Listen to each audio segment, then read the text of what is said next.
En la vida cotidiana, solemos convivir con las personas que están a nuestro alrededor. Desde pequeños nos enseñan que existen comportamientos que son correctos o incorrectos. Nos van acostumbrando a las culturas y costumbres de nuestra localidad. Nos están preparando moralmente para introducirnos en la sociedad. Las normas sociales y las normas morales entran en todo su esplendor cuando nos forman desde pequeños. Tu familia te enseña los valores que ellos consideran como de buena o mala educación. O tú mismo juzgas con tu propio pensamiento antes de ejecutar una decisión. Posteriormente, existen las normas que están más allá de solo ser una persona educada y de buenos modales. Debes acatar las normas jurídicas.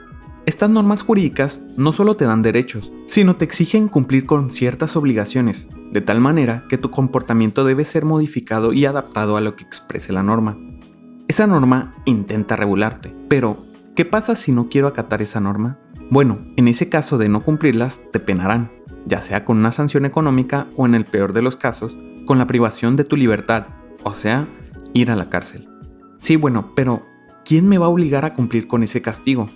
Pues será el Estado con el uso de su fuerza coactiva y por medio de sus autoridades quien lo haga. Y en este punto es donde nos cuestionamos, ¿por qué es el gobierno quien nos obliga a acatar las normas? ¿Por qué debemos hacer lo que el gobierno nos indique? ¿Cuándo es que nosotros aceptamos ser parte de ello? En este video voy a tratar de explicar la teoría del Estado desde el punto de vista jurídico. Si te interesa saberlo, quédate a ver este video. Haré 3 partes para que sea más entendible y así evitar confusiones. Este primer video se tratará de explicar cómo fue que surgió el Estado, quién lo originó, cuál es su evolución. Partamos desde el principio.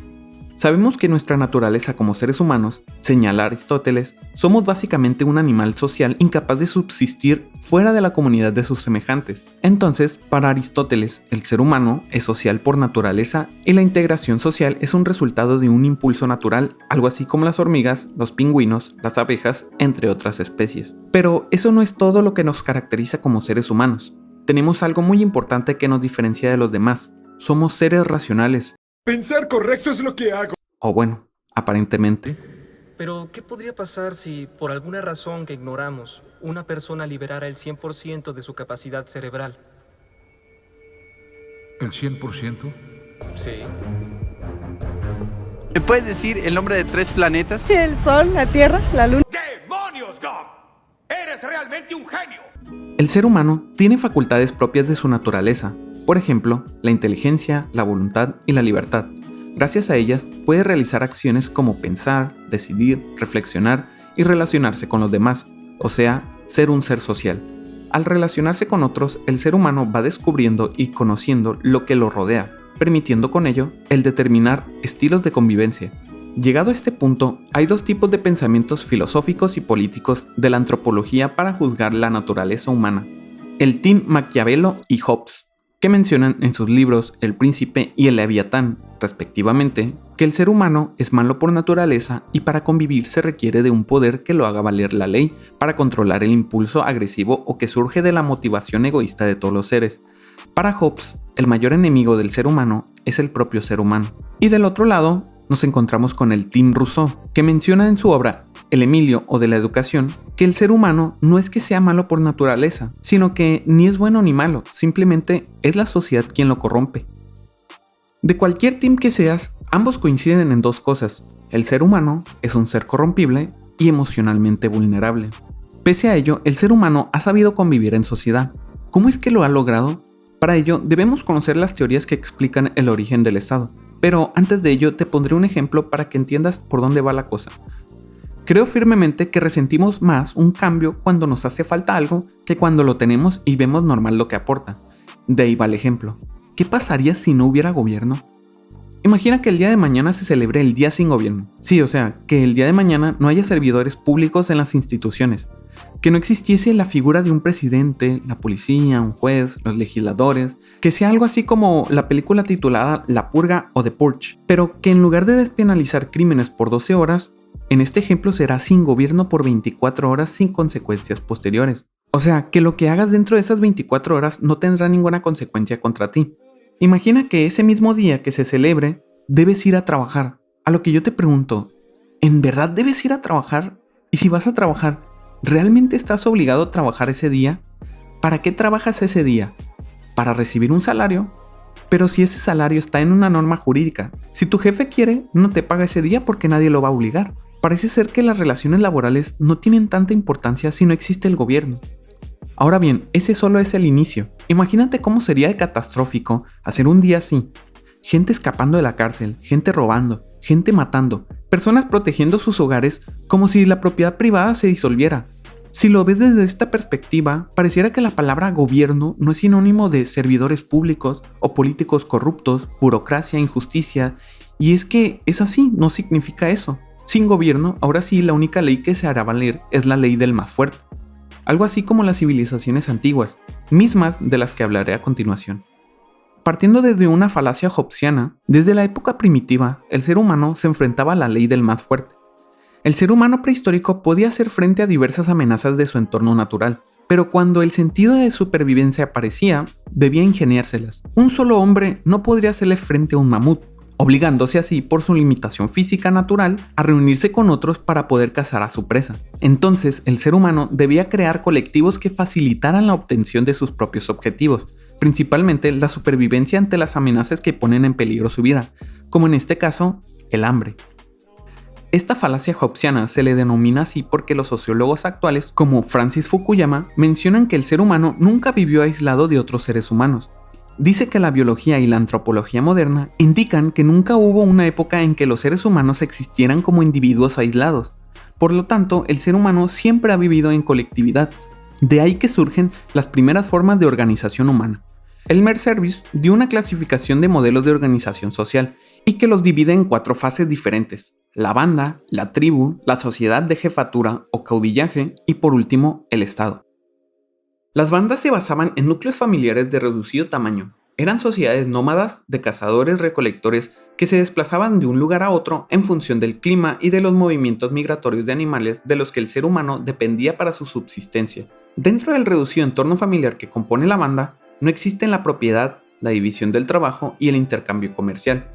Las bandas, al tener que desplazarse, no tenían ningún incentivo para mostrar interés en el control de territorio específico, y todo es estructurado alrededor del núcleo de la población consanguínea. Dado que todo orbita alrededor de la familia, los sociólogos han utilizado la expresión de la tiranía de los primos para referirse a las bandas, ya que la presión social sobre el individuo no la realiza una institución o un caudillo, sino los intereses de los familiares consanguíneos pueden llegar a ser tan opresiva como cualquier institución. Todo esto que estoy diciendo lo saco de la revista titulada El camino hacia el Estado como forma de organización político-social, del autor Leandro Martínez Peñas, de la Universidad Rey Juan Carlos, ubicada en Madrid, España, mismo que dejaré en la descripción y que recomiendo mucho leer. Posteriormente, entre la transición de los nómadas a los sedentarios, las bandas comenzaron a evolucionar hacia un modelo diferente: la tribu. Grupos pequeños similares culturalmente organizados en base a divisiones de tareas según sexo, edad, estatus y parentesco. Se definiría la tribu entonces como un grupo formado por miembros de un linaje o familia en sentido extendido, o bien una coalición de grupos de parientes. Son entes autosuficientes, uniéndose a los demás tan solo en el caso de que sea indispensable para alcanzar un objetivo común.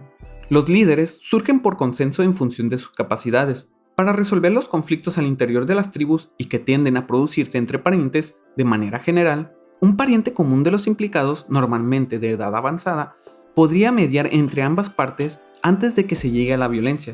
Simplemente era un mediador. La ausencia de un poder público que resuelva las disputas suponía que, en el caso de que la mediación fracasara, la paga de una ofensa quedaba entre manos del ofendido, que podía tomarse la justicia por propia mano. A esto se le conoce como venganza privada, que fue el primer sistema de justicia que poseyeron las sociedades humanas. O sea, si había conflicto entre parientes, si tú le pegabas a tu pariente, él te devolvía el golpe con la misma fuerza que tú aplicaste. La tribu demostró ser un modelo social en constante expansión. 2 factores provocaron este impulso expansivo de las estructuras tribales. En primer lugar, la agricultura trajo consigo la aparición de la propiedad privada, y, con el aumento de bienes disponibles, cada individuo y cada segmento tenía más bienes propios que proteger, lo que implicaba una tendencia hacia la aparición de estructuras sociales que garantizaran la protección de esa propiedad privada. En segundo lugar, la vulnerabilidad de los segmentos ante la violencia exterior fomentaba una cooperación cada vez más intensa y constante, apareciendo la necesidad de instituciones o normas que regularan, controlaran y coordinaran esas formas de cooperación. Estas tendencias condujeron a la aparición de un modelo organizacional político-social intermedio entre la tribu y el Estado, a la que la historiografía anglosajona se refiere como chiefdom, término que puede traducirse al castellano como tribus o sociedades con jefatura o caudillajes. Este tipo de organización es entonces donde se ve por primera vez un poder político coercitivo, el jefe o caudillo, el que gobierna la sociedad. Este jefe era un tercero sin importar que se tratase de un pariente de algún miembro dentro del grupo. Este jefe le imponía una actuación determinada a un individuo dentro del grupo y que debía cumplirla. Como dice el autor de la revista, aquí es donde está el nacimiento del gobierno, al menos en su fase preliminar. Menciona que un tercero ajeno a los grupos familiares podía imponer su interpretación sobre la resolución de un conflicto entre las partes implicadas, fundamentándose en una norma aceptada por el conjunto de la sociedad y basándose en esa autoridad que el grupo reconocía, pero no tenía un aparato institucional formalizado. Al no tener los terceros un aparato institucional formalizado, o sea, no tenía el poder de la fuerza para imponer cumplimiento de las decisiones a una persona o personas que se nieguen a acatarlas, les era muy difícil que aceptaran hacerlo. A diferencia de un rey, el jefe o caudillo no tenía el carácter de una autoridad, sino más bien el líder con una fuerza moral y el prestigio para obedecerlo, pero no la fuerza para obligar a alguien a hacerlo. La única fuerza de convencimiento y miedo era la religión y sus consecuencias divinas que implicaba. Para mantener un orden social, entonces, el caudillo tomaba en consideración las normas aceptadas y tenían un respaldo religioso para imponer el cumplimiento de sus órdenes y decisiones a la comunidad, ya que, a falta del respaldo de un aparato institucional, la mayor parte de las sanciones contra la desobediencia adoptaban la forma de maldición de carácter religioso, susceptible de generar una exclusión social difícilmente soportable en grupos de sociedades pequeños. Y por último, llega lo que conocemos el Estado, mismo que hablaré en el próximo video. Espero que te haya quedado clara la explicación y si no, puedes dejar tu comentario para aclarar tu duda. Si te gustó este video puedes darle like y si te gusta este tipo de contenido puedes suscribirte si así lo prefieres. Nos vemos en la próxima y gracias por ver este video.